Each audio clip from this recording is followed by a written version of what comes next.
के अमेठी हत्याकांड की तरफ रुख करेंगे, जिसका आरोपी चंदन पुलिस मुठभेड़ में जख्मी हो गया। दरअसल आरोपी चंदन को यूपी एसटीएफ ने कल गिरफ्तार किया था। रात को चंदन को पुलिस पिस्टल की बरामदगी के लिए ले जा रही थी। जो पुलिस की थ्योरी सामने आ रही है, उसके मुताबिक यहां जाते वक्त चंदन ने पुलिस की रिवॉल्वर पिस्टल छीनकर भागने की, फरार होने की कोशिश की और उसी एनकाउंटर में चंदन के पैर में गोली लग गई। और आपको यह भी बता दें कि आरोपी ने गुरुवार रात एक टीचर, उसकी पत्नी और 2 छोटे बच्चों की घर में घुसकर बेरहमी से हत्या कर दी थी, जिसके बाद पूरे इलाके में सनसनी का माहौल वहां पर फैला हुआ था। देखिए, परेशान परिवार यहां पर चल रहा था। बताया यह जा रहा है कि छेड़खानी का आरोप भी दर्ज किया गया था, कानूनी प्रक्रिया भी चल रही थी, लेकिन चंदन के सिर पर सनक सवार थी। वो घर पहुंचता है, पति की हत्या करता है, पत्नी को मौत के घाट उतारता है, 2 मासूम बच्चियों की भी जान ले लेता है। ऐसे में कानूनी प्रक्रिया के तहत जब उसे ले जाया जा रहा था तो उसने पुलिस की पिस्टल छीनकर फरार होने की कोशिश की और जवाबी कार्रवाई में पुलिस ने गोली चलाई, जिसके बाद वो जख्मी हो गया। देखिए, यूपी एसटीएफ को लगातार आरोपी चंदन की यहां पर छानबीन थी, तलाशी थी कि आखिर वो गया कहां, क्योंकि इस हत्याकांड को जब से उसने अंजाम दिया उसके बाद लगातार लोग न्याय की गुहार की मांग कर रहे हैं। जो आस पड़ोस के लोग हैं उनकी ओर से कहना है कि सख्त से सख्त सजा इसमें दी जाए। जो मृतक के परिजन हैं उनका भी यही कहना था कि पूरे परिवार को आखिर उसकी ओर से क्यों यहां पर खत्म कर दिया गया और कैसे दिन दहाड़े बेतहाशा उसने इस बड़ी वारदात को यहां पर अंजाम दिया। और देखिए, सीएम योगी आदित्यनाथ ने भी इस हत्याकांड को गंभीरता से लेते हुए फौरन बैठक की थी और पुलिस प्रशासन को सख्त निर्देश दिए थे कि दोषी किसी भी कीमत पर बचना नहीं चाहिए। और अमित सिंह इस वक्त हमारे साथ जुड़ रहे हैं ज्यादा जानकारी के साथ। अमित, कब की यह घटना है? एनकाउंटर कब हुआ था? किस तरीके से पुलिस ने इसको पकड़ा? कैसे ट्रेस किया गया? देखिए, सबसे पहले तो बताएं सिलसिलेवार तरीके से कि अभी फिलहाल जो आरोपी चंदन है उसका इलाज चल रहा है सीएससी अस्पताल में। दाहिने पैर में उसकी गोली लगी, अभी उसकी हालत स्थिर है। और पुलिस के सामने जो सबसे बड़ी चुनौती है, .32 बोर का अवैध पिस्तौल बरामद करना, जिससे उसने शिक्षक और उसके पूरे परिवार की हत्या कर दी गई थी। क्योंकि जब अदालत में उसको पेश किया जाएगा और जब पुलिस चार्जशीट दायर करेगी तो उसमें बहुत इंपॉर्टेंट होता है उस हथियार की बरामदगी दिखाना, उस हथियार को दिखाना जिससे कि हत्या की गई है। दूसरी तरफ कल जब यूपी एसटीएफ चारों तरफ घेराबंदी कर ली थी, चाहे वो रेलवे स्टेशन हो, बस स्टेशन हो, तमाम हाईवेज हो, तब उसी दौरान यूपी एसटीएफ के एक टीम ने इसको आगरा लखनऊ एक्सप्रेसवे से जाके दबोच लिया और दबोचने के बाद उसे लाकर अमेठी पुलिस को सौंप दिया गया। अमेठी पुलिस ने रात में बाकायदे एक प्रेस कॉन्फ्रेंस करके इस पूरे मामले का खुलासा भी की और उसके बाद उसी सिलसिले को आगे बढ़ाते हुए कि किस तरीके से अवैध हथियार को बरामद किया जाए जिससे हत्या की गई है, उसने लोकेशन भी बताया और जो लोकेशन था कुछ इसी तरीके का लोकेशन था। और जब यहाँ पर जब लाया गया आरोपी चंदन को, तो वो वहां से भागने के फिराक में वो सीधे लेकर जो दरोगा थे उसका पिस्तौल छीनकर वहां से भागने के फिराक में था। लेकिन वहां पर पुलिस तो पूरा घटनाक्रम किस तरह से घटा, किस तरह से आरोपी चंदन के दाहिने पैर पर गोली लगी, अभी क्या ताजा स्थिति है, हमारे सहयोगी अमित सिंह पूरी डिटेल यहां पर दे रहे थे। और इसी के साथ आपको वो रिपोर्ट भी हम यहां पर दिखाते हैं।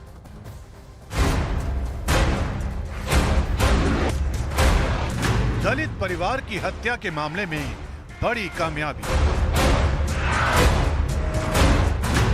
आरोपी चंदन वर्मा यूपी एसटीएफ के शिकंजे में। आगरा लखनऊ एक्सप्रेसवे से गिरफ्तार किया गया चंदन। सेल्फ डिफेंस में अमेठी पुलिस ने चंदन वर्मा को मारी गोली। यूपी के अमेठी में एक दलित परिवार के 4 सदस्यों को मौत की नींद सुलाने वाला चंदन पुलिस के शिकंजे में आ चुका है। यूपी एसटीएफ ने चंदन वर्मा को आगरा लखनऊ एक्सप्रेसवे से गिरफ्तार किया है। बताया जा रहा है कि इस दौरान चंदन वर्मा ने एक पुलिसकर्मी की रिवॉल्वर छीनकर उन पर फायर किया। इसी दौरान जवाबी कार्रवाई में चंदन वर्मा पुलिस के टारगेट पर आ गया। ये मुठभेड़ उस वक्त हुई जब वारदात में इस्तेमाल की गई पिस्तौल को बरामद करने के लिए पुलिस चंदन को ले जा रही थी। वारदात 3 अक्टूबर की शाम की है, जब चंदन वर्मा ने प्राथमिक विद्यालय में टीचर सुनील, उनकी पत्नी पूनम और उनके दोनों बच्चों की गोली मारकर हत्या कर दी थी।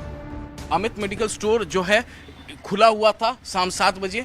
दुकानदार अंदर बैठे हुए थे, फिलहाल अभी बंद है दुकान। और इन्होंने फायरिंग की आवाज़ सुनी। फायरिंग की आवाज़ सुनने के बाद ये यहाँ से भागते हैं। जो दुकानदार हैं वो यहाँ से भागते हैं और भागने के बाद जो हेवी डिप्लॉयमेंट पुलिस की थी उस चौक पे, वहाँ पर जाके पुलिस अधिकारियों से कहते हैं कि फायरिंग हो रही है घर के अंदर, कृपया जाके चेक करें। जब तक पुलिस यहाँ पर दौड़ के आई, इस आवाज़ पे यहाँ पर दौड़ के आई, और उसके बाद बताया यही जा रहा है कि इस घर का एक पीछे का दरवाजा भी है और उसके पीछे जो है SBI का बैंक है। पीछे के दरवाजे से बदमाश फरार हो गए।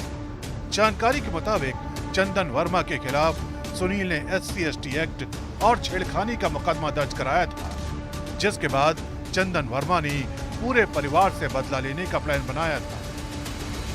देखिए, जो कल एक दुर्घटना हुई थी सिरतनगंज में, उसमें 4 लोगों की हत्या हुई थी। उसके जो मुख्य आरोपी है, आज उसको गिरफ्तार किया गया है STF की टीम द्वारा जेवर टोल प्लाजा के पास से। उसने पूछताछ में अपना जुर्म कबूल किया है और ये बताया है कि जो उसमें एक मृतका जो कि महिला है, उसके साथ उसके प्रेम प्रसंग थे और उसमें मनमुटाव आ गया था। उसी में तनावपूर्ण माहौल में तनाव में वो आ गया था और उसी तनाव की वजह से उसके द्वारा ये घटना कारित की गई। बताया जा रहा है कि चंदन वर्मा ने वारदात को 32 बोर की अवैध पिस्तौल से अंजाम दिया था। क्योंकि ये मामला एक ही परिवार के 4 लोगों की हत्या से जुड़ा था, इसलिए योगी सरकार भी एक्शन में थी। जगह जगह आरोपी चंदन वर्मा की तलाशी के लिए छापेमारी की जा रही थी और आखिरकार 36 घंटे में STF ने आरोपी को गिरफ्तार कर लिया।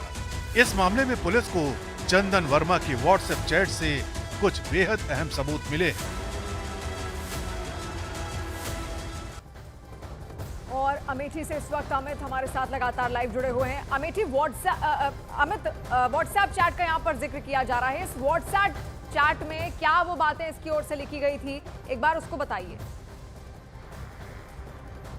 देखिए, व्हाट्सएप चैट में जब जो मृतका जो यानी जो स्कूल टीचर, मृतक स्कूल टीचर की जो पत्नी है मृतक पूनम, जब उसने ब्लॉक कर दिया, यानी जब उनके प्रेम संबंध होते हैं, 1.5 सालों से प्रेम संबंध थे, लेकिन जब उनके बीच खटास आई तो मृतक पूनम ने आरोपी चंदन को ब्लॉक कर दिया। इस बीच वो डिफरेंट नंबर से, दूसरे नंबर से लगातार वो पूनम को मैसेज भेज रहा था और उसमें वो तमाम बातें वो अपने जाहिर कर रहा था, लेकिन पूनम की तरफ से कोई उसका रिप्लाई नहीं दिया जा रहा था। इस बीच वारदात वाले दिन से 47 दिन पहले SC/ST एक्ट और छेड़खानी का मुकदमा मृतक पूनम ने दर्ज कराया था आरोपी चंदन पे। और वो वाकया बताया जा रहा था कि मृतक पूनम जब अपने पति के साथ कहीं जा रहे थे तो बीच रास्ते में झड़प हुई थी, छेड़खानी किया था, उसके बाद ही जाकर मुकदमा दर्ज कराया था। और उस मामले में पुलिस ने बाकायदे आरोपी चंदन को बुलाकर पूछताछ की थी, गिरफ्तार किया था, जेल भेजा था और उससे काफ़ी ज़्यादा नाराज हो गया था आरोपी चंदन।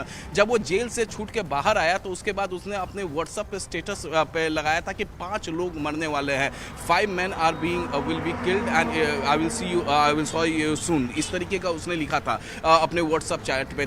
तो जाहिर तौर पे उसका ने मन बना लिया था कि इन 4 का हत्या करना है और उसके बाद खुद भी आत्महत्या कर लेना, खुद को गोली मार लेनी है। अब .32 बोर की अवैध पिस्तौल उसके पास थी। वो घर के अंदर परसों शाम को 7 बजे के आसपास वो अंदर दाखिल होता है। दाखिल होने के बाद वो ताबड़तोड़ फायरिंग करता है और आखिरी गोली उसे खुद मारनी थी, लेकिन बताया जा रहा है कि वो मिस फायर हो गया। और उसके बाद पुलिस चूंकि बगल में ही थी, वो जब आ रही थी तो वो डर गया और डरने के बाद वो पीछे के रास्ते से, छत से होते हुए SBI बैंक की तरफ से वो वहाँ से फरार हो गया। तो ऐसे में फरार होने के बाद वो खुद ही इधर उधर भागने लगा और उसके बाद UP STF की टीम और लोकल पुलिस की 5 टीमें लगातार दबिश दे रही थी। इस बीच जो मृतक स्कूल टीचर के पिता है उन्होंने FIR उसमें कहीं ना कहीं पुलिस सफल होती हुई भी नजर आई, जिसके बाद अब जो आरोपी है चंदन वर्मा उसको पकड़ लिया यहाँ पर गया है।